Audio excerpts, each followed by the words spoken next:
Hey everybody, how you doing? It's a little bit after noon, and you know what that means. It's time for another great episode of Lunchtime Talk with Steve. And of course, I'm Steve. All right. Excuse me. Got a frog in the throat there.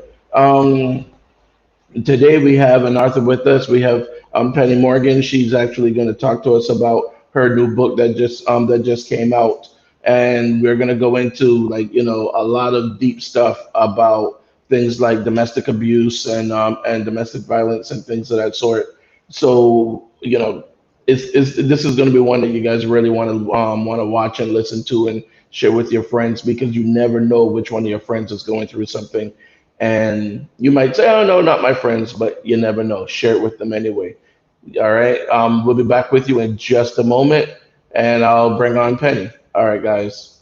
Be right back. Make sure you share it on your favorite groups.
Okay, and we are back. All right, great.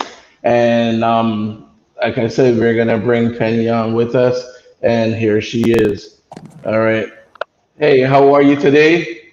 Hi, how are you? Thanks for having me, I'm Steve. doing great. So No excited. problem, no problem. Thanks for being on the show. Go ahead and introduce yourself to my viewers. And then we're gonna jump right into the conversation. But go ahead and introduce yourself to them. Let them know who you are. And then we'll get to some of the juicy stuff. Well, I just want to say happy Father's Day to all the fathers. We Thank need you. you. I love you. And happy Father's Day and congratulations, Steve, on your beautiful daughter. She's gorgeous. Thank you. I Just appreciate it. so happy to be here with you. I'm excited. I feel like I want an Emmy or something because you are yeah, you just it's fabulous. I'm excited. You know, my name is Penny Morgan slash Ingrid Morgan slash Diamond Morgan. I have a lot of you're gonna see me smile a lot. If it angers you, that's your business. I'm okay. I'm born April the 1st, April Fool's Day. Bet you didn't know that one. No, I didn't know that one. I'm born April 1st, and guess what? 1974, which is my the title of my book is Mhm. 1974 Survivor Story. The reason why, that's when my struggle started up until now. Um, I am a published author as of April 1st, 2020. I can't make this stuff up. And 20 years to write my book. 20 years of positive, negative, um, emotional turmoils. But all through that, I praise God and I smile because I'm happy to be alive and I'm happy to be here with Steve. Um, I'm also a certified CRT member. I'm also a mother of two beautiful girls. I have one in New York currently right now. She's a doula, and I have three beautiful girls, grandchildren. I also have my daughter here with me in Florida. She goes to Piper High School. I am the lazy on for Piper High School. Um, what else do I do? I graduated from the Citizens Police Academy November 6, 2019. Praise God. Um, I'm a community advocate. I sit on the education council for the board of Sunrise. Um, there's so many things that I do, Steve. I don't know. You want to go through my whole bio? It's gonna make the show boring. So tell us a little bit. Let's jump All of that, huh? let's jump right into the book. All right, Got because you're really open in the book. You are. I mean, it's like bare all. I mean, really. I mean, what gave you the courage to write your book and to be so open and so descriptive in the things that happen in your life? Well, what happened to me was I've been writing since 20 years now, actually 25 Hmm. years. So when I started writing, my first husband shot me. He shot me in my right leg. To this day. I have the scar. Um, and it just boiled up. I didn't realize the situation that I was in was actually emotional abuse. I thought it was that he loved me. I thought that where are you going? Why are you wearing that? I thought that was love. I thought that was his way of showing me that he cared. Um, I didn't know that it was going to lead to me being shot. I get very emotional when I do talk about things like that because I wouldn't want another female, and I'm going to say male, Steve, because I Hmm. am an advocate and I have a lot of male that's coming up and speaking out. If it offends you, men, I'm sorry, but But I you have know to be what though? real, and it is But what you it know, is. and that's a good point because if a woman calls the police and say, "Oh my God, he beat me," we're gonna, oh man, he's wrong. But if a man calls and says, "My wife beat me," what? You let your wife beat you, man? What kind of man? You must be crazy. And that's a different story. But I tell you, growing up in Brooklyn, and my sister and my brother and them, I know they're watching. But they'll tell you, growing up in Brooklyn, there was a guy that lived downstairs on the first floor. We were on the third floor, and his wife used to beat him. I mean, like all the time. I mean, she would literally beat him. And I remember one time he called the police, and the police laughed, and that was it. It was like, because I mean, it's like people think it's unheard of, but you're right. A lot of men are physically, mentally, emotionally, all kind of different abuses at the hands of their wives. So yeah, you're right. So I'm gonna talk. So I'm just gonna talk a little bit more about the men, um, because Father's Day was yesterday, and that is a topic that nobody wants to talk about, Steve. Um, Hmm. it's a topic that it's happening behind closed doors more than you visually see it or hear it. Hmm. You're not going to hear about that on CNN. You're not going to Right. hear about the mayors or the commissioners. You're not going to hear that. I'm going to hear, I can tell you about it because you have a lot of men.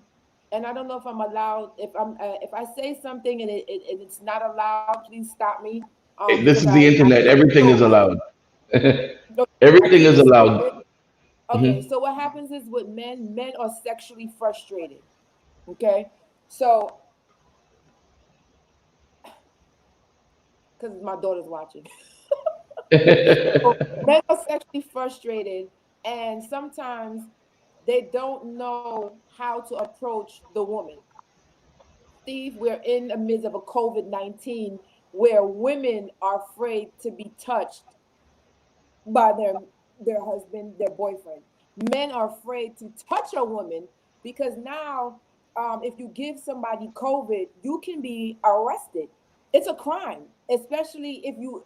I don't understand that misdemeanor or whatever they call it because I just don't get that. If you don't know you have it, then how can you let the woman turn around or the man turn around and then say this criminal? Um, Men holding things that they need to let out, and that leads to drug use. And when I say drug use, people think automatic smoking weed. Absolutely not. Absolutely not. What is the fastest and easiest thing for a man to get or a woman to get? Tylenol. If you are have a back pain, oxycodone. I'm on oxycodone right now because of my mouth.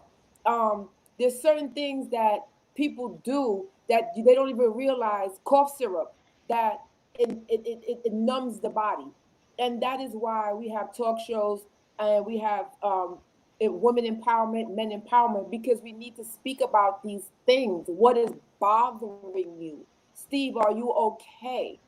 How can I help you? Let's talk about it. You have to Hmm. have somebody to go, a to go person to speak about my wife is hitting me in my head and I have nobody to turn to. So then what do? You just keep taking the hit until one day she makes a mistake and goes too far. And then somebody's going to say, well, Steve, why didn't you tell me this was going on? And then it might be too late. It might be, God forbid, no more Steve. So then what happens? Then everybody's gonna say, well, he should have said something. He should have. So then, if you call the cops, you call the police, and they laugh. I don't understand that. I need I need what precinct that is. I need to get in contact with whoever. Well, this And was years ago when I was growing up in Brooklyn, but it was 67th oh, precinct in Brooklyn. But even still today, I mean, seriously, let's be for real. Today, let's say today, if me come and say, oh, a woman beat me up or whatever, really, it's just like even when you see sexual harassment cases. Oh, my female boss sexually harassed me. Really?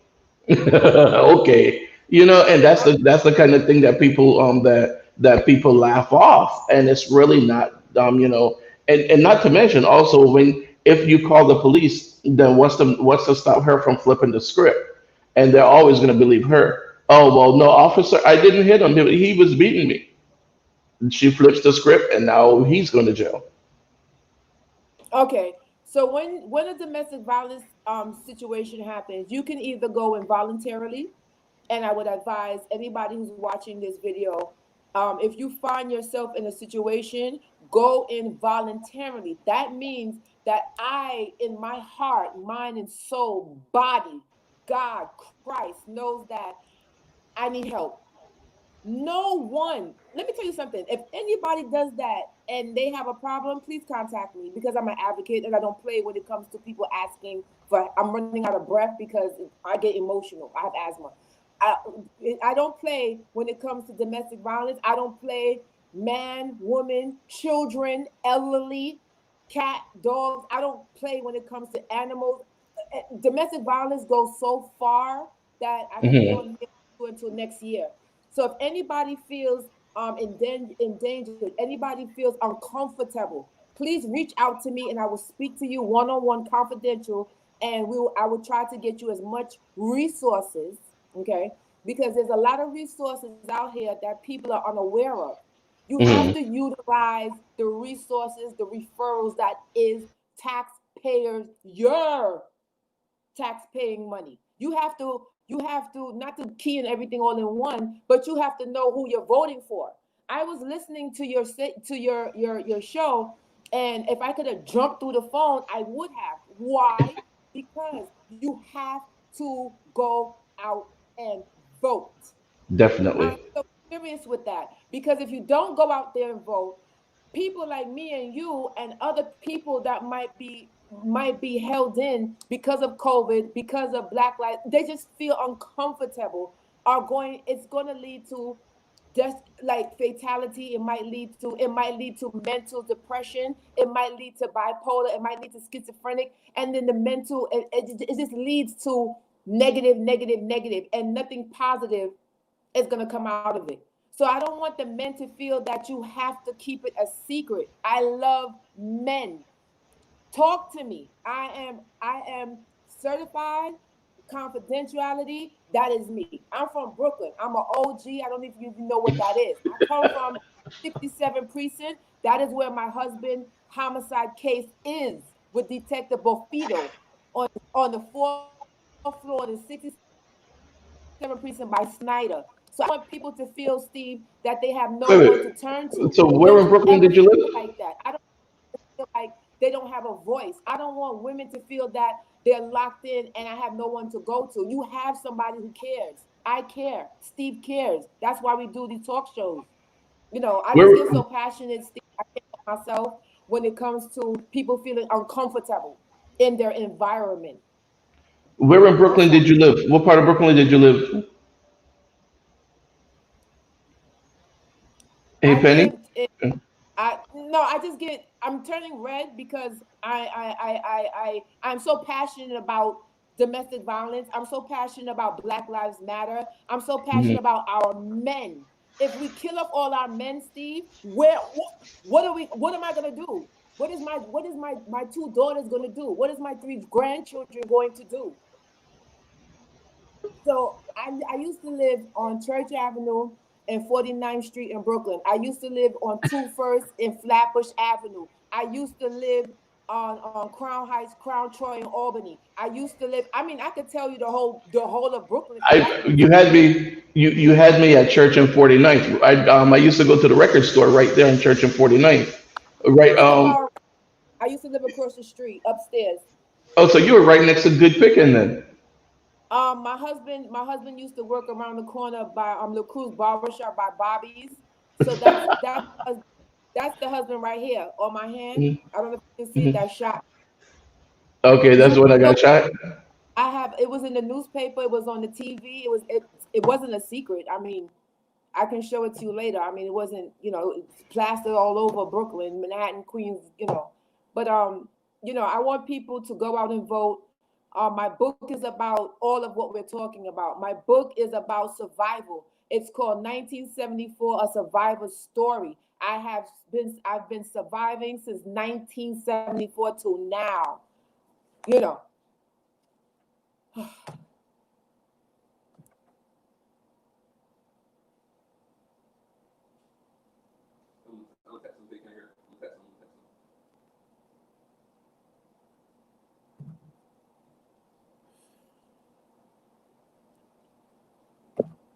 Oh, oh, sorry about that. No, I was saying, yeah, no, I was saying, tell me about the first time that the abuse happened, because I'm sure it didn't happen on the first date or anything. so So the first go ahead. the first time the abuse happened is when I was in the car, and he said something to me, and I answered him back. I can't remember exactly what it was, but it was nothing major. I think it was about food, to be honest with you. And he always liked me to cook stew, chicken, and rice and peas. And I said to him, to the effect of, I'm so tired of stew, chicken, and rice and peas. Like, can we eat something else? Like, where do I eat? Where do I eat? You have money for anything? You have money for anything? And I was like, whoa, like what? What happened? And then I was like, I said something like, because I'm Jamaican. I said something like, Shaya, Steve? Who Was he from told you? Jamaica? No, he Was was he? from St. Vincent, but you could not tell me that he wasn't from Jamaica. Okay. He spoke Jamaican, he looked Jamaican, he walked Jamaican, he talked Jamaican. He was a barber. All of his clients and all of his friends and stuff was more from Jamaica on Church Avenue. So if you know Brooklyn, Brooklyn on Church Avenue and Utica Avenue is like a mini Jamaica. So, um, I just said something to the facts like, yeah, yeah, whatever. Nothing, Nothing nothing, major. anything. Nothing rude All or of a out of sudden, place or nothing. I look, woof. So the blood, my so when he always had like rings. I don't know if you remember back in those days, they had like those big thick rings on each finger, and Yeah. he'll have a big chain, and he had like full up of gold and jewelry. He was a barber. If you know barbers, they styling and they profiling and they look good, shot alike. And the rings. If he didn't have on the rings, I don't think it would have been so bad, Steve. But he had on these big rings on each finger, and he said, "Woo!" And then all of a sudden, my inside just gushed out blood, and Wow. I did like that, and I looked down, and when I looked, my blood was just all over me. Like I was just like shocked. I didn't say another word, obviously. And I just sat there like, and I just looked at him, and then he asked me if I want more, and I was like, while the blood is just like a faucet, and I would do like this, and I had to take my shirt to like stop it. Um, and then I don't know what happened. It's like 10 minutes, but it was his eyes, Steve. Something in his eyes was just not right. It was just so weird to me. Like I've never seen him like that. And then he just took me home. And then after a while, we didn't say anything. And then the next day, he came back and he started crying and then apologizing and drop himself on the floor. And then he bought me flowers and chocolate and money. And then I was just like, okay. I was like, but you have to try to control your anger. What was that about? And then after a week, 2 weeks, 3 weeks, everything was fine. And then Steve, it happened again. Now, Um, what was the situation the second time? the second time he took his foot and kicked me in my back and almost threw me down the blasted stairs because I lived on a one flight stairs up. And he came in the house and he had to take me somewhere. I don't know where we were going. I think I was going to my mother's house to drop my daughter. And I was moving slow to him. And he turned the knob and then I was trying to go down the stairs and he just took his foot and just pow. And I lost my balance, but praise God I didn't fall. And he took his with his Timberland boots. I don't know if you remember the original Timberland boots with the ridges. Hmm. But I had on a shirt. I think it was like a light yellow shirt. His imprint, and I didn't know his imprint of his foot was in my shirt. And I think I went to my mother's house, and I think she saw it, and she was like, I think it was like this type of yellow. To be honest with you, like this type of yellow, but his foot imprint.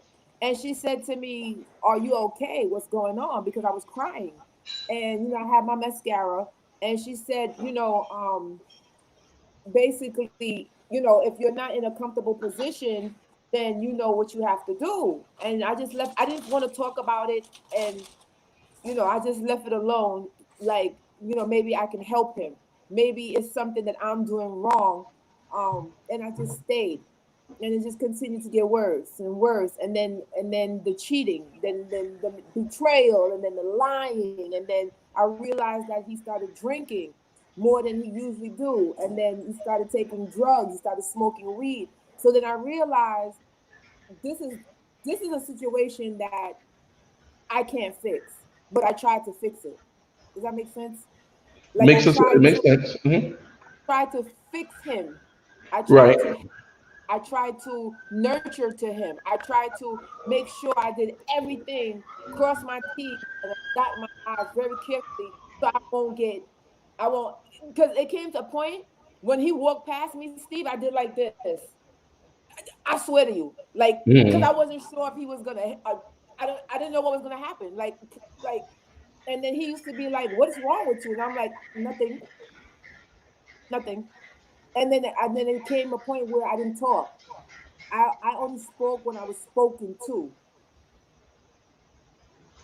because I So, didn't know what to say or how to say it. Like I didn't want to get beat or smacked or kicked or punched or. especially in front of my daughter. So let me ask you. So when your mom offered help, did you feel like you couldn't go to her, or did you feel like you were endangering her if you went there? What was the reason that that you decided not to go that route? Mother loved him. Oh, if I told my mother that he was hitting me, she would be like, "Oh, I'm just gonna pray on it," Ah, okay. because he was giving her rent money. He was giving her. I don't know if you remember back in the days on Rumson Avenue, they had an OTB. Yeah. We old school, right? So off track betting. Exactly. I was going to say for the people who don't know what OTB is, that's off track betting. That's where you go and bet on the horse races down the aqueduct and stuff like that. That's Right. So old school. That's like wow, way back when. right. I don't So know if my they still have mother, that. yeah. So my mother and him used to love doing that. That was their bonding time. So me coming to her and telling her your son-in-law, who, is not who he portrays, because Steve, inside the walls is Hmm. totally different than outside. I can take you outside and then he could be right next to me and you love him. Oh, he's a good guy and he's cherry and he's nurturing and he's this and he's macho and he's woo. What are you talking about, Steve? Oh no. Like, Hmm. and inside, Wow. so So, that was my world. So so I didn't have anybody to turn to but God. And sometimes I felt like God was not listening, because I would ask God, why does he keep using me as a punching bag? And it just came to a point, like I said to you, I would pile up clothes, I would do like this. If he walks one way, I would walk the other way, because I wasn't sure, is he gonna take a knife out and go like this? It was just so uncomfortable. And my mother, going to her, like I said, she would just say, "I'm gonna pray for you in church," and that's it, because of the money. So that's your answer. The reason why I couldn't go to her and tell her exactly what was going on, because even if I did and I tried, she would just smooth it over because of the benefits that she was getting from her perfect son-in-law. mhm. So okay. So what about other friends? Like, did you have friends? Did he? Or better question, did he allow you to have friends? Because I guess at that So point it I, would have been at that point it would have been you would have need permission. Mhm. So I had a lot of friends. I'm an Aries. I don't know if you know of Aries people. We love people. We love to laugh. We love to joke. We love to smile. We just love life. And he sopped all of that from me. So I went from having friends all over the world, just friends, and the more and more that he got sick, I'm gonna call it a sickness because it is a sickness, mental, physical, all of that. Domestic violence is a sickness.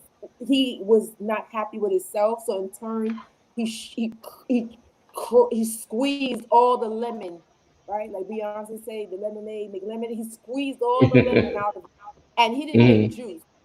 You understand? He made ammonia. You understand? Mm. Because ammonia got color. So that's the depths that he tore from me. So my friends, I had a very good friend, and I lost her, and I can't rekindle back with her because I don't remember her last name. But praise God, if I ever rekindle back with her, her name was Wanda, but I don't remember her last name. Um, she couldn't take it anymore. She knew what was going on, and when she stepped up to him, he slapped her. Wow. And I'm not gonna stay here. I don't get abused by my own man. My father doesn't treat me this way, and I can't help you. And I respected it, and she went her way. She was one of my bridesmaids, and she went her way, and that was it. I mean, he basically stopped me from social life. He locked me in the house. He was outside, so he was okay to sleep and do whatever he wanted to do. And basically, you're like a statue on the wall. So if I don't move that painting, look in your house and you see a statue. So that's me. So that was me. So if I don't move this painting over here, it's not gonna move. So Right. that was me. I was basically locked in as a child, from my book for 10 years. Don't answer the phone. I was on the fourth floor, woke up, Crown Troy in Albany. Don't answer the phone. Don't touch the stove. Don't answer the door. Don't do anything. The only thing I could do, Steve, was read, write, and sleep, and eat what was left for me. If I was not allowed to go in the fridge, because if I went in the fridge and I touched something and it spilled like the milk, I would get beat. And I don't mean like, don't do that. I mean like a 4x4, a black iron, whatever sharp, whatever object of torture. So when you see the R. Kelly documentaries and the R. Kelly videos and things like that, what's your go ahead, talk to me. Talk to I me. can't watch. I can't watch the R. Kelly documentary. I watched one and two, and I just couldn't stop crying. Um, because as a domestic survivor, even talking about this right now, it's triggering me. But I have to, because I've learned, Steve, to push past my pain and let people hear my story. Um, the R. Kelly documentary, those women will forever be scarred for life. Um, it gets very emotional sometimes because I understand when the woman says that he peed on her and she was locked in and she had to ask for food because they play on you mentally. Once the physical part and they see that, okay, I hit her and this like that, and it heals up, then they start to attack you mentally and lower your self-esteem. And then once they conquer that, they move on to another female. So R. Kelly's series, um, it goes so much further than just that, and they're not telling you everything. You understand, Steve? What he did. I can fill in the blanks for them, and I don't know them from a hole in the wall. But just that little piece, that's not it. That's not all. It's only because it's cut up. That is not Hmm. all. Then what happens is nobody's saying that R. Kelly has a sickness. It's a sickness. It's a mental sickness because how could you go through 40 women, right? Cut one Hmm. of their hair. Did you hear her? He cut her hair and he made her into a man. So now R. Kelly moving from women and his visual, he wants to be what? Bisexual. Even though the woman still has a woman body part, she still has a vagina. So he's basically making and molding women into what he visualized. That's a sick man. Sick. So, just for clarification too, so the husband, the one that was shot by the police, is this the same one that we're talking about? So yes, I've been married 3 times. So I've been married. My first one got killed. So um, a year after he got killed, he got killed by an undercover cop. He got killed 7 to 8 bullets. The one that hit the Atura, that's the one that killed him. Atura means the heart. He got shot in the lungs. They shot him up, and they shot him up in his car. So I don't know if he stopped at he ran a red light or he was speeding because he drove a Lexus 2 door car. He also got shot next to a woman. Obviously, the woman isn't me. So in the newspaper, I'm gonna send you the article. In the newspaper, it says female companion. So everybody thought I was dead, Steve. Um, they were crying, and I don't know why. But when my mother called and I picked up the phone, she was like, "Oh my God!" Like, and I was like, "That wasn't me." And they plastered it all over the news. Female companion. So nobody stopped to ask because everybody who knew us knew we were married.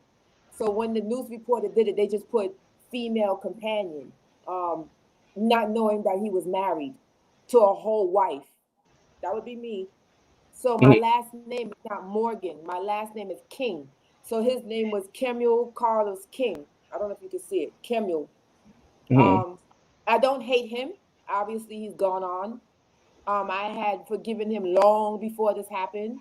And I realized drugs and alcohol played a factor into his mental state of mind. I would have never married him if he was abusive. obviously. Um, but that's the part of my book of being a survivor. You have to you have to go through some things, Steve. You have to. You cannot tell a Mhm. story if you haven't gone through anything. It just doesn't So, it doesn't connect. You know. so, so that was the first husband, correct? Correct. The second Yes. husband, when you got with the second husband, um, how was that relationship? Did you find that you were still on walking on eggshells with him, or did you feel liberated? How was that relationship with him? So my second husband in my book, and all I'm talking about is in my book. So my second husband in my book, he started off. I told him about my story and my trials and tribulation, and that I was a widow, and my husband got killed. It's man of killed, the thing they say, homicide, right? And he was like, "Oh, I would never do that. I love you. I'm gonna be there with you. You're never gonna have to really work too hard. I'm gonna make sure I take care of you and your child, because I did have a child, Steve. So I was left alone, single parent. And when I met him, he courted me. Everything was fine. After a year, Steve, I was like, "Uh-oh, wait a minute, no, wait, what?" So then, um, he was Grenadian, and Mhm. he used to hang out on a club on Winthrop and Clarkson, around the corner. I can't remember the name. Um, so then all of a sudden now the emotional abuse started, and being coming from what I went through, I was like, "Oh my God, I have to get out of this." So I rebelled back. Every time I rebelled back, it got worse. Why I didn't leave? I tried. I have restraining orders, and I'm gonna look for it. I'm gonna show it to you, from the 67 precinct, about this thick. It came in like orange and pink, and I had different detectives. I had different, and they put me through this. They put me through the motions, even as far as relocating me, because if you file a domestic violence, you cannot be. I used to live in Brooklyn, so you can't stay in Brooklyn. So they moved me all the way to the Bronx, which was 2.5 hours from my house and from my daughter's school. But that's the hardship that I had to do. And it's better to move me than try to move him. So they had to move me. So I winded up in a domestic violence shelter. The abuse, he was hitting me. He was sexually assaulting me. He was raping me. He raped me so much, Steve, till he shifted my cervix. When I went to the OBGYN, she said to me, "I don't think you're ever gonna have kids again, because the because when you're lying down and the man is just, and then you're trying to fight him. You're trying to fight him, and then he just kept pounding me and pounding me, and then the choking, and then the punching in my face. It was just like, I was just like, I was like, why me? Why me? So then I just couldn't take it anymore, and I ran. So I'm a school teacher. At the time, I was teaching at PS 221, and then I moved to MS 394, and then I moved to Park Slope, and then I moved to the Bronx, in the worst school you could possibly think of. And um, the straw that broke the camel's back, he found me. So he came to Gun Hill Road, somewhere around there where the shelter was, and he found me. And he took me out of the shelter and he brought me back home. And that night, he sexually assaulted me for a good 7 hours.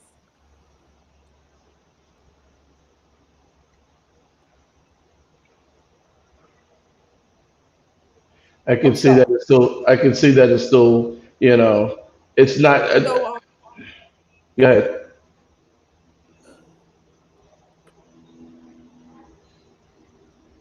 I'm sorry. But you're in a better relationship now. Now you have a good husband, correct? Yeah. You need a moment. No, I'm fine.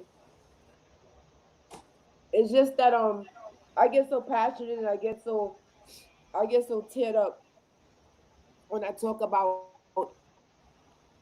domestic violence because you have to go through some things, and the reason why I do talk about it, and it's very hard for somebody to sit repeatedly and go through it, but I do because people often judge a book by its cover and they don't know the pain and the mental state that it leaves, the scars that it leaves you with. Everybody has a bad relationship. Everybody has things that they wish they can turn back the hand of time. And then sometimes, Steve, you just sit down and just ask yourself why. You know what I mean? Just why me all the time? Like, what am I doing so wrong? Hmm. I'm a good person. I'm loyal. I'm trustworthy, and all I try to do is help, not hurt. And sometimes when men have low self esteem, they pry on a good woman. Does that make sense to you? Like, It makes sense. yeah, it's so hard for me to really explain. I don't know why. It's some things that there's just no answer, Steve. It's just no answer. It's just what it is, and I don't know why. I asked him when he went to jail, um, why did you do this to me? And he said he blanked out. He doesn't really know why. And I'm like, that's not acceptable. Um, Constantly abused, constantly the choking, constantly the hit in the face. When he realized that it was jeopardizing my job, go figure this. When he realized that punching me and doing things and throwing things on me and stuff like that, it was hindering my job, he started to move down. And then I could put on clothes and I can hide it. Um, but how can you hide wearing a pad for a month? How can you hide just bleeding because your vulva or whatever the doctor said that he tore, and having stitches on that, and then going to the bathroom and then peeing, and it's like somebody threw acid or ammonia on your private part. As a grown woman, you have to hold that. You have to hold that, Steve, and you have to smile, and you have to go and teach your children. You understand? So I have a job that, and I have tons of people around me, and they don't know anything about my other life. So when I What go grade? through the book, yeah, What grade did you teach? I taught pre-K through eighth grade, and in the summertime I work with children with handicap. So they call it the Big Apple Special Needs Olympics. All right. Eaton is he's a former police officer in New York. And he was saying he's seen his share, of women in red states. So it's like it's he was saying it's hard. Um, and this is something else too, because just like we were talking about with your mom, the help that's available, or even with your friends, it's hard sometimes because a woman would get the help and then go back. So can you talk a little bit about that? Why is it more like a what's that syndrome called? Stockholm syndrome, where you I, start to feel. Go ahead. so I can only talk about like why, because it's me. So my situation, why I went back because I needed help financially. I started stripping at a young age, Steve. Hmm. And the reason why I started stripping is because my mother and my father are Jamaican, but they were there in the house, but they weren't there. Um, Caribbean people are very humble people, and Hmm. I grew up to be seen and not heard. So the only thing that I didn't know was basically my books, my young years of being locked in. I don't know how to ride a bicycle to this day. I would love to learn one of these days. Maybe you can teach me. Um, I would love to learn how to fly a kite. And when I go and I speak to people and I tell them these little things, they just like, you don't know how to ride a bike? And I'm like, no, because I was locked in on the fourth floor, walk up with no elevator for 10 years. I don't So know. how Found old? I don't know anything. So why I went back is because of financial status, and I just thought that he changed because I was out and he found me. We're talking about my second husband. He found me, and then he pleaded the blood of Jesus. He was crying. Um, he was sensitive.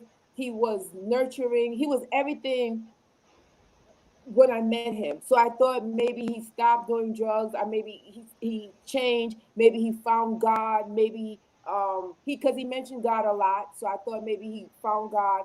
And I just thought there's no way in this God-given earth I could be in a domestic violence shelter. And that is, I don't know how he did it. If he had a link in the police department or whatever, but he found me. And I'm like, you went through depths to find me. So then now you're gonna do what you need to do and man up and keep a good woman with my child. That wasn't his child, that was his stepdaughter.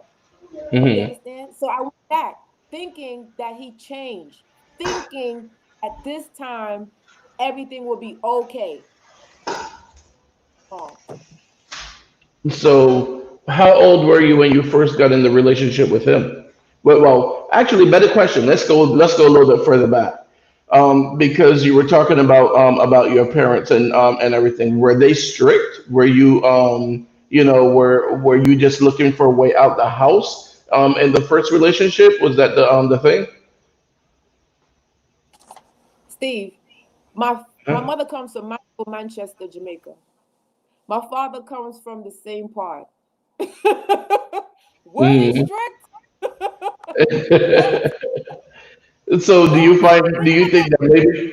think that maybe that's the reason why you decided to you were trying to get out of the house, that's why you went with the first guy? Or I mean, because I mean I do a lot with the schools, and I talk to a lot of people, a lot of kids, and that's one of the things I always hear from the girls, especially they always say, my parents are so strict, I can't wait to get out the house. And a lot of times that's the thing. The first guy that comes along, boom, they're out. They turn 18, they're gone. And some of them before 18, 15, 16 years old, these girls are moving in with their boyfriends. So that's what made me ask about that part. No, the reason what happened when I went to George Wingate High School. It all started when I went to Wingate High School. I graduated from Mahalia Jackson, right there on Eastern Parkway. I mean, excuse me, Empire, and I went to Wingate. When I got into Wingate, that's when my life went on a roller coaster ride, and I was finding myself. I got into the wrong crowd. Um, and I had to find a way to go around my parents because I was locked in the house so much. When I finally got to high school, and got out into what we call um, society in the world, and I could explore things. I Hmm. realized, wow, this is good. Like I put on my makeup. I can wear different clothes. I didn't know I was basically locked in jail. So I homeschool, homeschool, homeschool. That's it. Church, homeschool, homeschool. And I grew up in St. Thomas Episcopal Church on Bushwick and Cooper, Episcopal. Um, so I had the structure, but that's not what I wanted. I didn't want to be in an Episcopal church. I didn't want to be locked in the house anymore. I just wanted my father and my mother to talk to me. I wanted communication. I wanted them to accept me for who I am. But they were telling me no. My mother's a nurse. My father's works at St. Luke's Roosevelt Hospital. My mother's a nurse for 35 years at Mount Sinai Hospital. You got to be a nurse. You got to be a doctor. You got to follow in your brother. Your brother is a graphic designer of Oprah magazine and this and that. And they was just pounding all this stuff into me that I wasn't. I didn't know myself, and they didn't even give me time or try to listen to what I wanted to be. So I got around. At that time, we called it Jamaican posse. right? Mm-hmm. I got into the Jamaican posse because why? Because it was a group of people, male and female, and I felt comfortable. I felt like I could be Morgan, right? I felt like I could be Penny. I didn't have to put on the show and act stush and wear polyester to school and get bullied. So what happened was I got into the wrong crowd, and I met a girl, and she was a senior, close to a senior, and I had just gotten, I was a freshman. So I started, she was a stripper undercover, and I didn't know. And I just went to her and I said to her, hey, you beautiful. Your body's beautiful. Your clothes and all this. You got the Stan Smiths on. You got the latest Adidas on. You got all the name brands that you Ralph Lauren. And the Izod. And I said to her, how can I get to your status? And she said, well, I'm a stripper. And I said, you're a what? And she said, yeah, I strip and I do shows and stuff like that. And I said to her, what can I see? And she said, sure. I mean, it was easy, Steve, like one, two, three. I couldn't believe it. And then she invited me to a club. It was on Flatbush Avenue by the junction by Brooklyn College. Mm-hmm. And that's where I started stripping. And then she took me down by the Ark. It's no longer there, and I started stripping there. And then she started introducing me to doctors, which was my best clients, doctors, lawyers, um, technicians, people of high status that you pastors. I had a lot of pastors, a lot of Whoa, whoa, whoa, pastors. whoa, whoa, whoa, whoa, whoa, whoa, whoa. Pastors, like Yeah, church, but like, pastors. wow. Yeah, praise God. Ooh, hallelujah. Thank you, Lord. Oh, Jesus. Woo! Praise God. Yeah, pastors. So wait, and you were in high school at this time, you're saying? Yeah, I was 16 years old. Wow. So I mean, that You seem Jeffrey Epstein. shocked. You come from Brooklyn? No, I know. And believe me, I see it a lot. But I'm just saying, your life story, and I've heard a lot of these things from different people as I speak to. Again, I speak to different kids and everything. But it's just that it's like it just kept going from one to the other. So I see why you call it a survivor story because it's like a never ending. It's like wow. But so let me ask you. So then, when you saw like the Jeffrey Epstein documentary, and you see these girls, you knew what they were talking about. Then you could identify with what they were saying. Yeah, Steve. Okay. So you asked me a question, and Hmm. there's so many contents to that question. So just imagine you have George Wing. You know where George Wingate High School is, right? Yeah. In Uh-huh. Brooklyn. So Mm. George Wingate High School is, if you don't have a certain shirt on, right? Let's think back, right? You don't have a certain jeans on, right? So you're Hmm. going to school with polyester. My mother used to dress me in polyester, And Steve, everybody else with wearing lead pajama. jeans. Everybody else wearing leads and when leads were the thing back in the day, and the Converse, the Chucks, Wranglers and the Wranglers. Remember the Wranglers? Blue yeah. jeans, Wranglers. And meanwhile, I'm in my Buster Browns. Exactly. So then I don't know why you looking at me like I'm crazy. So you can relate. So I'm going to school with bellies on. I'm going to school with Wrangler jeans. I'm going to school with like ugly clothes, and then I'm next to people that have on Ralph Lauren $80 shirt or Stan Smiths on their feet or Clark's, I because can't back think then of Clark's was the thing. Clark's You was know, the thing. Remember Lacoste? Remember yeah, Lacoste, Steve? Remember Lacoste? Lacoste was a big thing back in the day. yeah, And members only jackets, and you know what I'm saying? So Travel Fox, you understand? yeah, yep, Oh, Christy, work with me here. I'm not that old, man. huh? Valleys, so I got old school people in the house. So, I got grandpas in the house. So they going tangos, they going way back, Wallabies. but wallabies. Somebody said wallabies. I know, You right? old school, okay? I know, Latifah, right? Steve, That's I'm way still old old school. school. school was Yeah. the best school. So I can't go Yep. back. I can't go to school and trying to look like that. I'm getting bullied. So then what Hmm. happened is, making $1,000 a weekend compared to my father used to give me $2 and tell me, "Me not no more money. Take that." So $2 a day, $2 a day, Steve, in high school, that can't even buy a hero, right? Because we used to have heroes back in the day. I don't know what they call them now. We used to have Yeah, heroes now in it's like school. I think just Subway or whatever. But New Yorkers know a hero sandwich. For me, ours Right. was So on, ours was Lucky Corner on Ralph Avenue. Lucky's was like the spot to get that hero. But go ahead, yeah, you can't buy a hero with $2. You can only buy some now and some what was it back in the day? Cheetos, not Cheetos. Um, cheese doodles. Some cheese doodles and some now That was it. Steve, you old. No pun intended. But yeah, hey, I'm 50. I'm old. I'm out there. Yeah, I you see, know. but a little bit. But the thing is, I couldn't go to school and like getting bullied in polyester. So what I used to do, I used to go with my mother used to give me a plastic bag to carry my books in, by the way, Oh God. from Woolworth.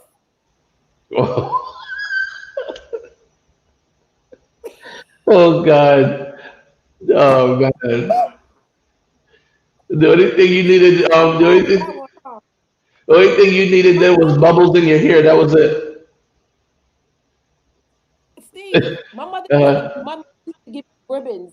I had long hair, right? Really long hair, and put a brown ribbon and tie it mm, in high school. So no. we could go on and on of what led me to it. But I'm going to tell you exactly what led me to it. I wanted to be in the in crowd. I wanted to be noticed. I wanted to be respected. I wanted to be loved. I wanted to be seen. So me being a stripper, you everybody eventually realized that was what I was doing. Why? Because I changed from the big you remember the big bell bottom pants? Like I forgot what they call them. Culottes. My mother used to put me in Mm. culottes, right? And when I walked, they would just rub all up in. But anyway, all the big jumper. But I changed from that, and I used to go to like nice leggings, something real short my body, tight stuff, real nice sexy stuff from downtown Brooklyn where Mm. A&S used to be. I used to shop in A&S. I used to shop in Loman's. I used to shop. Now I'm moving up the ladder, and she showed me how to do that. I had a mentor on how to be sexy. So your parents didn't notice that you were changing, that these things changed about you? I hid it from them. I just told Ah. you that. So when I Yeah, but I left the mean, house, yeah, when I left the house with my Woolworth bag and my A&S bag and my Bobby's bag my mother used to give me to carry to school, I used to put my clothes, right, that I'm going to wear in school and then go to the bathroom on the second floor. If you know Wingate, when you walk up the stairs, you go to the second floor right there by the guidance counselors on the side and change my clothes and then take that brown thing out of my hair and let my hair down. Or I would put it up and put some hmm earrings in and hmm switch my style up. And then when it's time for me to go home, switch back. Especially sometimes I didn't even have to because my mother and my father used to work such long hours. They would leave 6 o'clock in the morning and come home 10 o'clock at night. So I done did what I needed to do, and they don't know nothing. Wow. So let me ask you another question because, and again, these are a lot of things that I hear from a lot of the kids that I do work with, and some of the ones that we mentor. Because a lot of the girls that we talk to always say that their parents never told them that they were beautiful. So then the guy comes along and say you're beautiful, and then boom, they jump right on that. So was that the case with you, or did or My father to this day never kissed me and never hugged me. And a lot, and that's the thing because a lot of people old school would be like, oh, they know I love them. No, I talk to my daughter every day, and I tell my daughter I love her. If I talk to my daughter 10 times a day, at the end of every phone call, is I love you. And if I don't say it, sometimes she beat me to it by saying love you, dad, and then I'm like, okay, love you too. So she'll beat me to it. But that's one of the things because I learned long time ago, and like Eaton just said too. Um, Eaton just said that's what the pimps look for. That's the pimp hook. You know, but it's so crazy that parents think that they don't have to tell their kids these things because the next guy's gonna come along and say it to your daughter, and boom, that's it. Somebody says I'm beautiful, they love me, and then boom, next thing you know, that guy got them hooked, or in this case, the girl got you hooked. So how long were you stripping for? How long were you, in the game for? Well, I started at 16 and I went through a thank you. I went through a trial period. So what happens is when I went, it was a Italian man. His name was Bruno.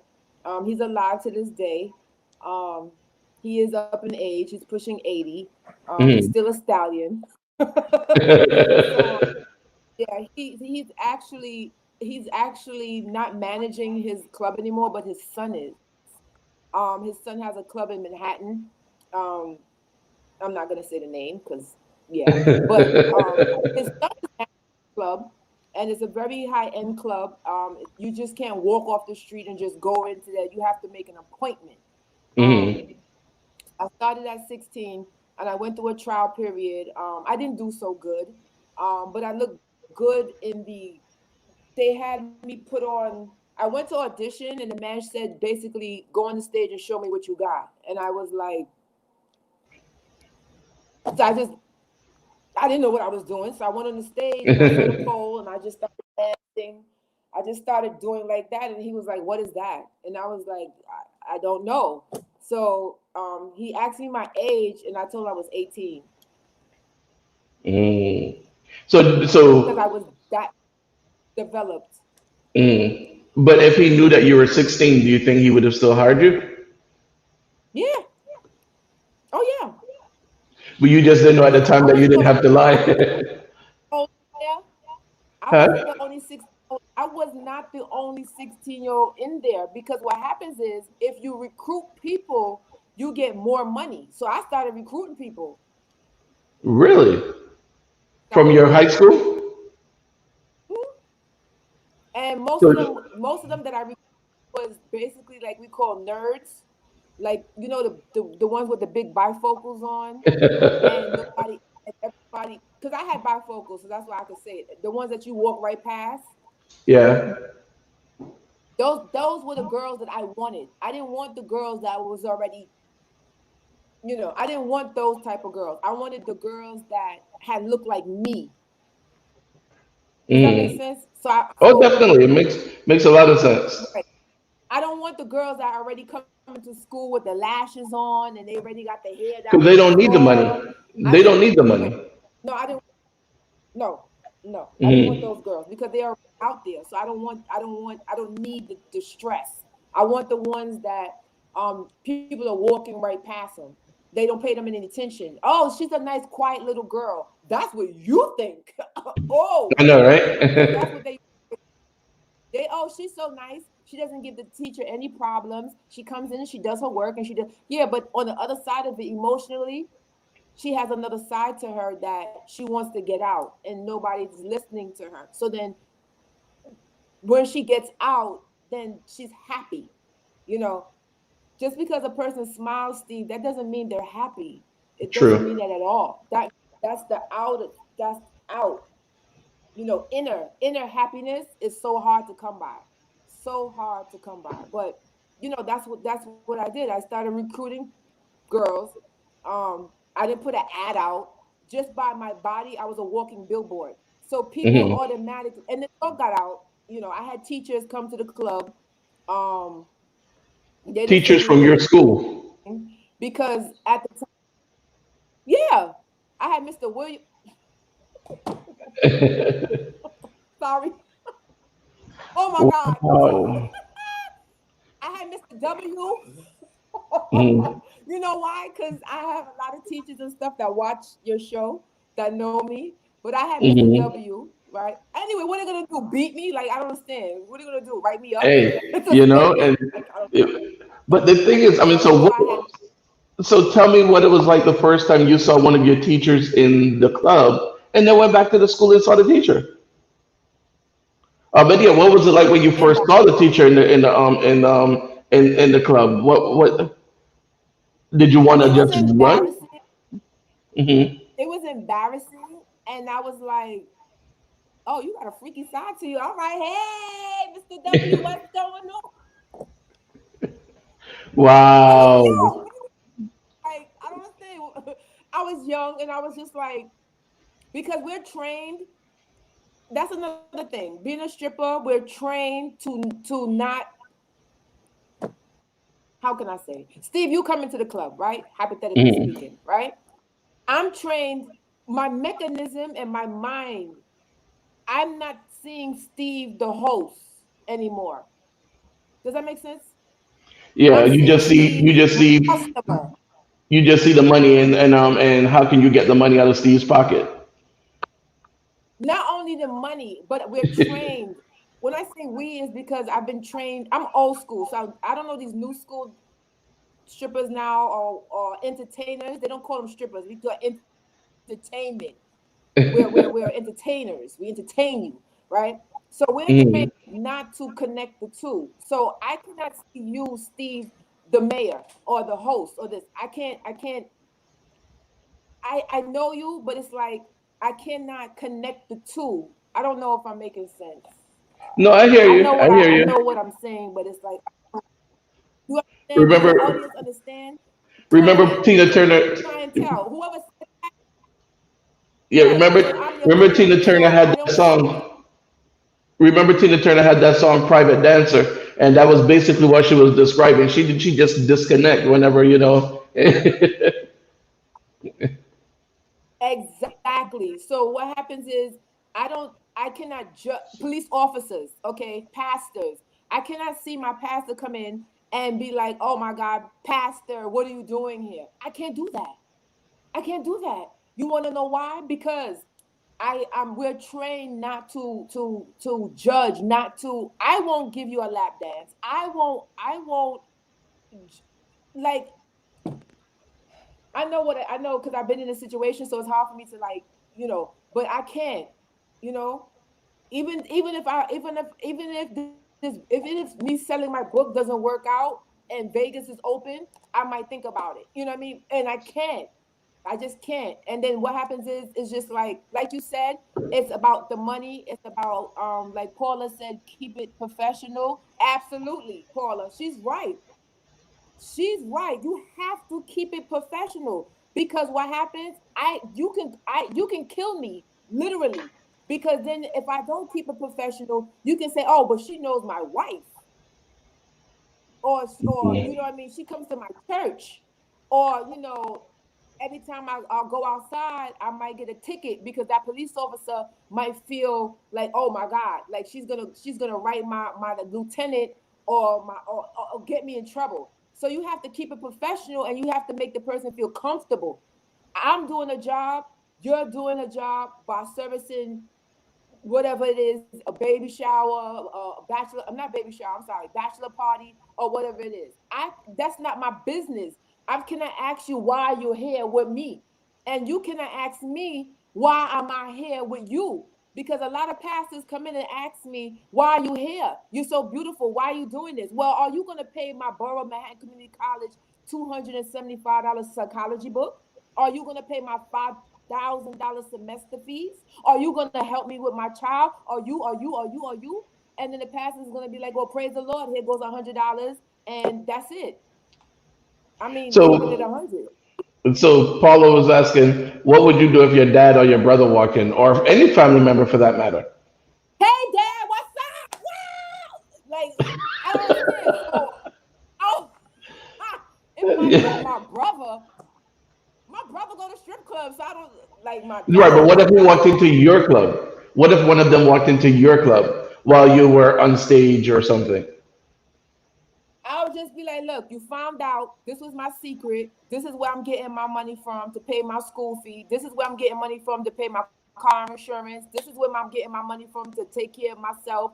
This is where I'm getting money from to take care of my child. This is where money from I'm getting to pay my rent, my light, my gas, my property tax, my cable, to live.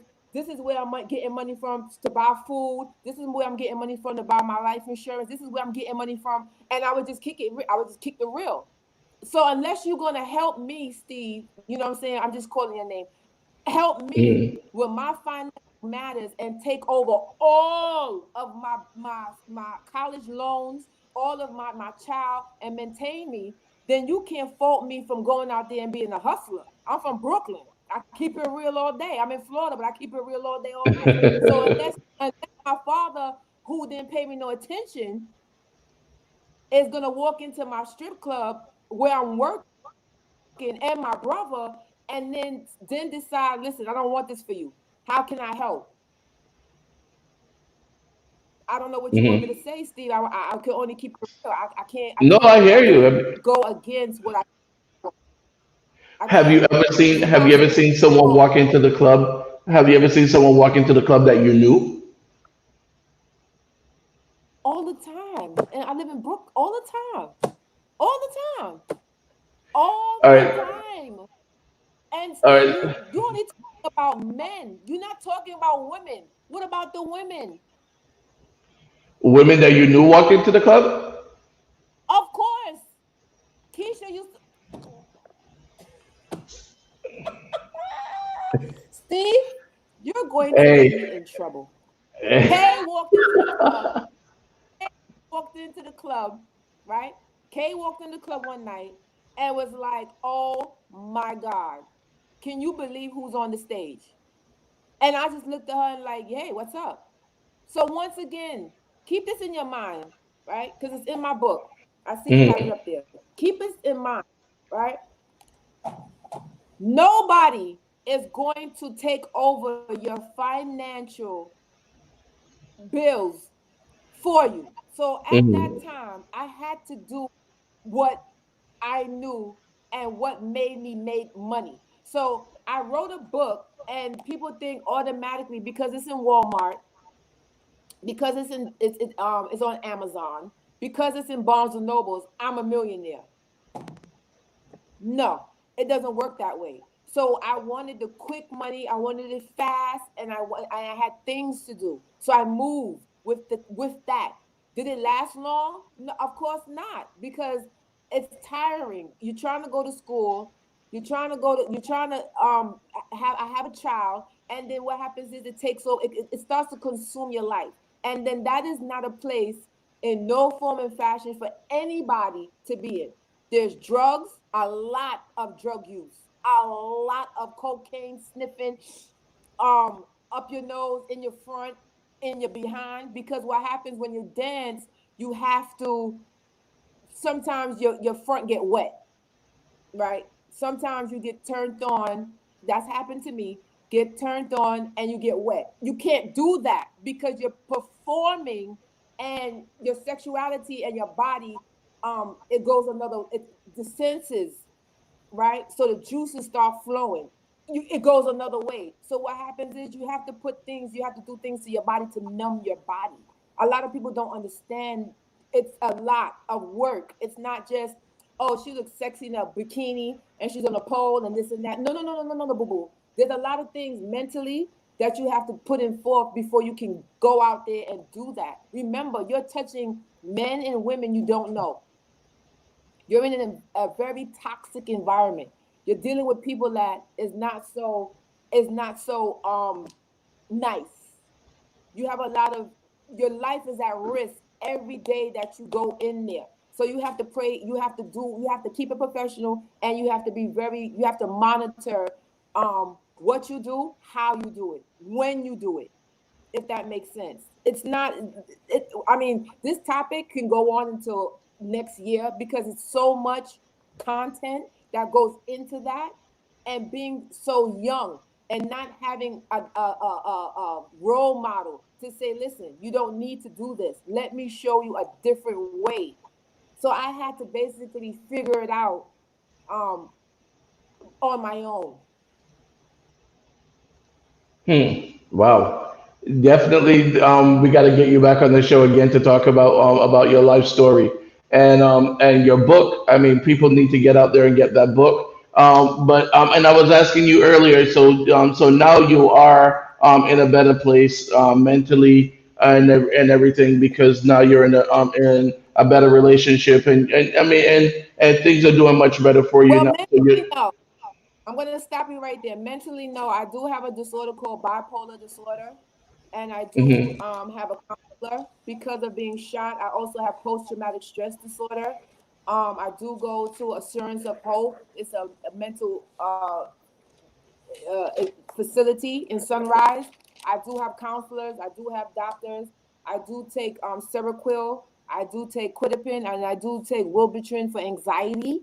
And I have insomnia. So I do have effects off of being shot, um, being raped, being just mistreated. That according to the doctors, um, I'm going to die with it.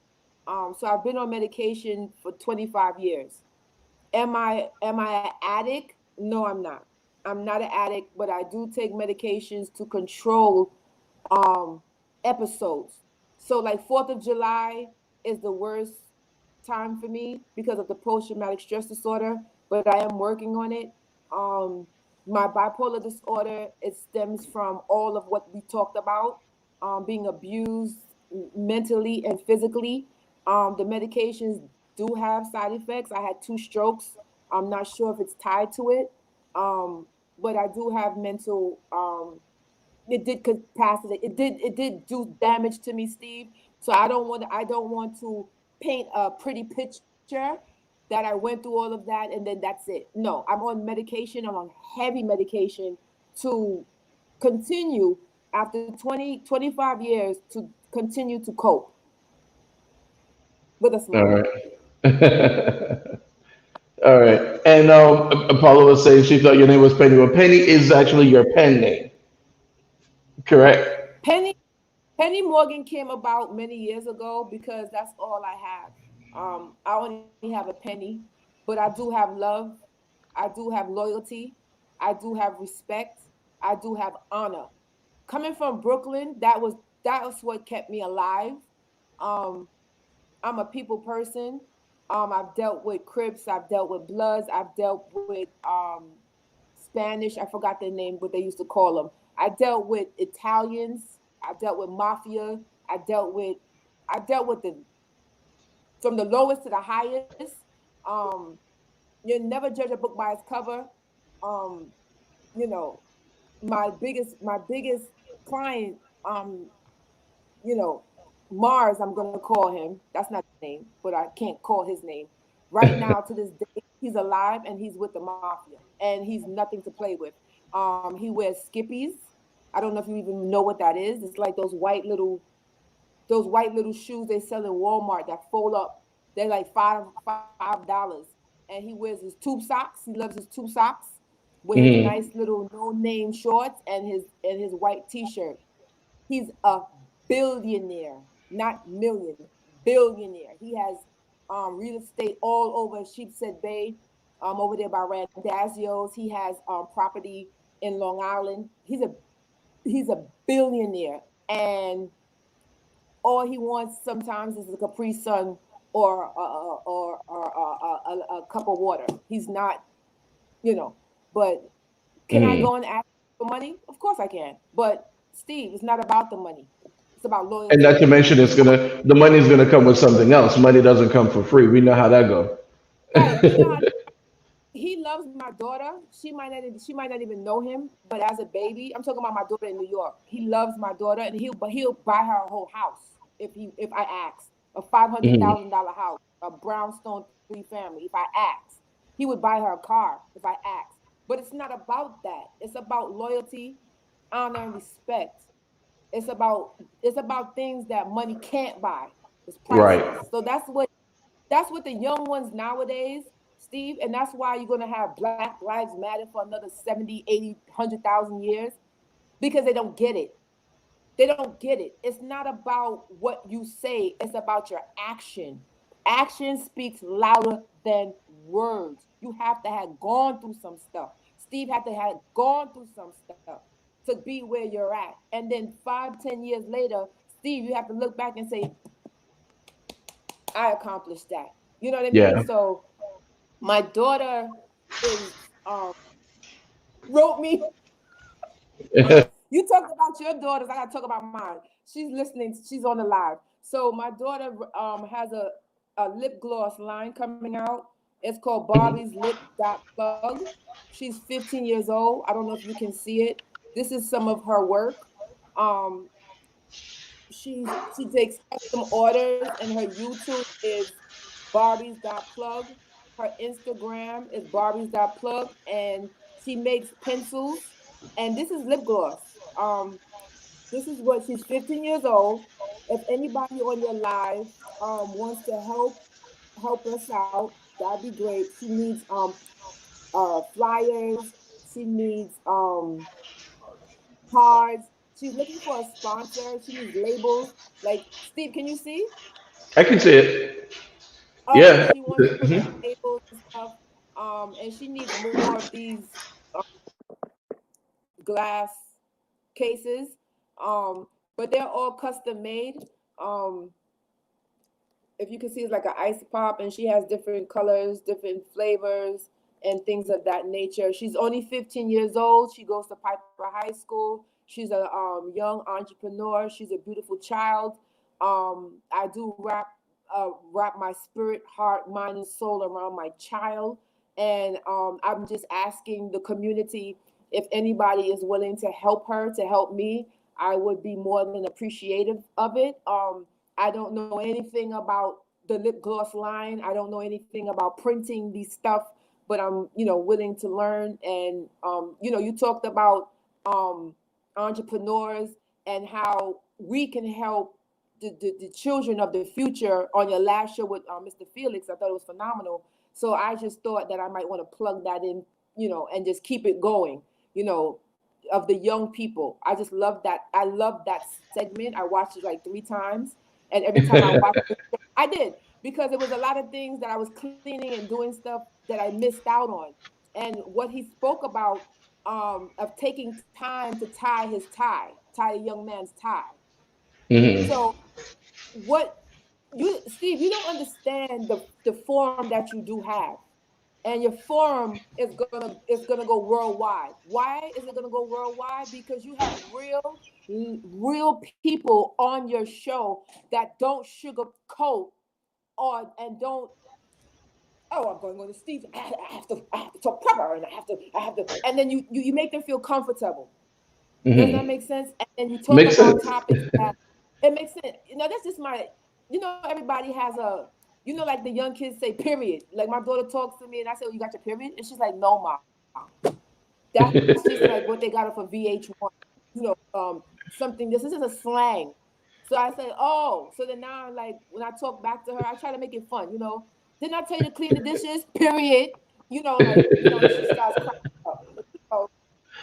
You have to laugh, and I like that. I They like say that that's the about thing you. I like, You have and to that's the laugh. thing You about the have to show make. because that's the thing about the show because, like I tell people, whenever people want to book an interview on the show, I tell them we don't do interviews, we have a conversation. And I told you about that. And they're like, well, what kind of questions do we have? No, the conversation just flows, and that's the one thing I like, and it's really cool.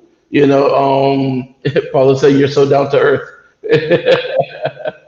But Steve, I'm uh yeah, because my husband is like, what about my Black Lives Matter? So maybe you could talk to him for 2 minutes, and then I'll come back and end it.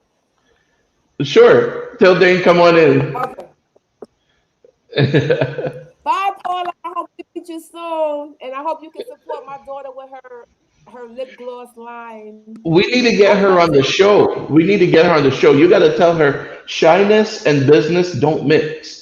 You can't be shy and in business. That shyness got to go out the window. So Speak to you. She's like this. Tell her we got to get her on the show.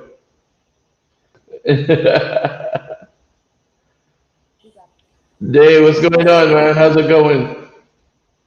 It's going. It's going. All Okay. right. So tell us Listen. a little bit Before about your movement. okay, before we get into this, I want to say that I love my wife with all my heart. Mm. I haven't been the perfect husband, but I do love her all my heart and my stepchild. And I did some stuff that I wasn't supposed to do as a man, and I'm taking the time now to apologize and let her know how much I love her. Let the whole world know how much I love her.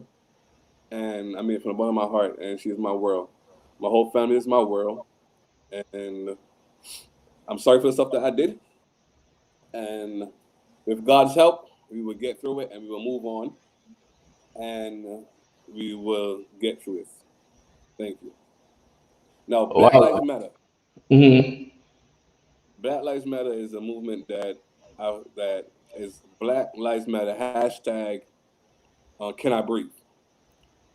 It is because of all the stuff that's going on right now. It's been going on, but right now, as you can see, it is really out there.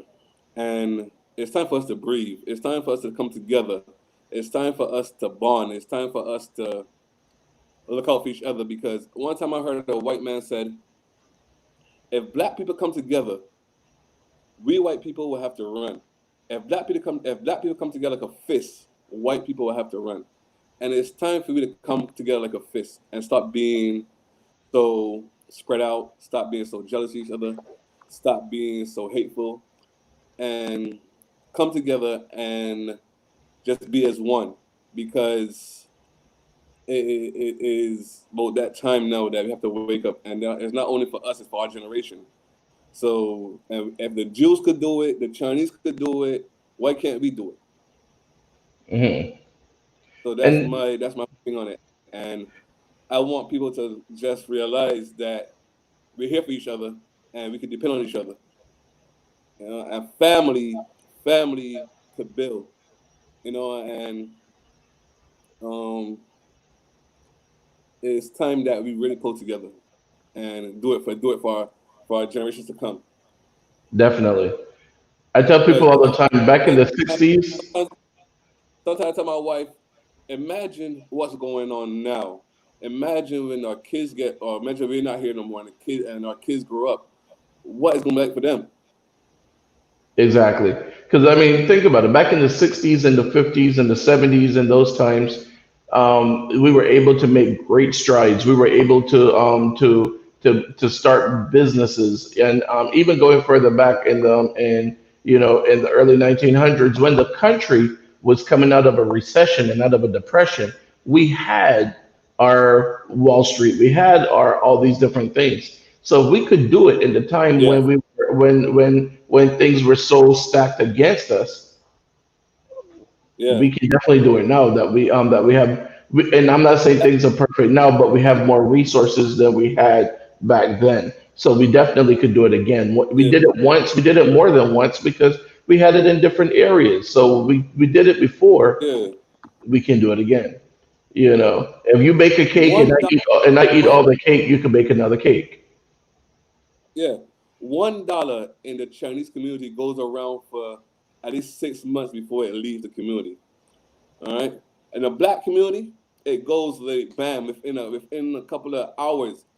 It's really Actually, ridiculous. We got before you even make it, because by the time you make before you get your paycheck, you're already planning where that money is going to be spent, whether it's going to be yeah, a necessity, whether it's going to be a necessity or a want. You're pretty much yeah, spending. Okay, well, I want those shoes, so I'm going to go out and buy them, and you already spent that money before you even made it. Whether it's the yeah, FPL to pay your light bill or whatever, you spent the money before you even made it. So yes, there is definitely that whole thing about keeping the money within the communities, and it's not anything about. And people always say, oh well, that's racist, that's this. No, because like you just said, other communities do it. Money is spent within the community. Adam, You do it. know, um, Adam, please do it. If I I know. if if I go in If I go now and open up a grocery store, and the Chinese man come down the block, open up a grocery store, and the black community, they don't come to me. They go to Chinese man. You know what I'm saying? But I can't go to a Chinese man. I cannot go into a Chinese man town and say I'm opening a business because they're gonna run me out, and that gotta stop. I mean, we have to support each other. So what's Um, your what is your plan? What is it that you're planning? I'm How are planning. I'm you? planning to. I'm planning to. Well, I already started my group, and what it is, I'm trying to get more out there, and like I'm trying to do a YouTube. I'm trying to do T-shirts. I'm doing posters. I want to do that stuff to bring awareness around it. The black people have to stick together, Then and yes. do this then. When you get those together, come back on the show. We would definitely have a conversation about those things. We'll definitely have a conversation. Oh We'll yeah, be able to do all these different things. All right. yeah, But yeah. I We gotta stick together, man. We gotta get houses, businesses, banks. We gotta do that stuff as black people. We gotta start. Listen, I always said this: as a baby, you watch a baby. It crawls before it walks, then it runs. Right. mhm, So even if we start out small, creep, and mhm. then saying get bigger. We can do it. Like you said, back in the days, it was happening. So why it can't happen now? It can happen now. It can happen now. And people gotta go and vote. You have to vote. Definitely. You know what I'm But saying? I You have gotta to vote. run. I gotta run because we've already been on now an hour and a half, and I only get an hour for lunch. Okay. All right. Hold on. We call her right. But Hang we'll on. have Let you me. back on the show. We'll have you on the show, all right, Dane? Okay. Hold on.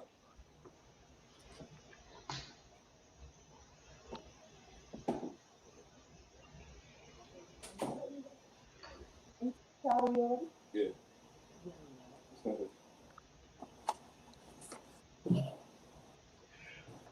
All right, Penny. All right. So I gotta wrap it up because it's already. I'm over my time, as a matter of fact.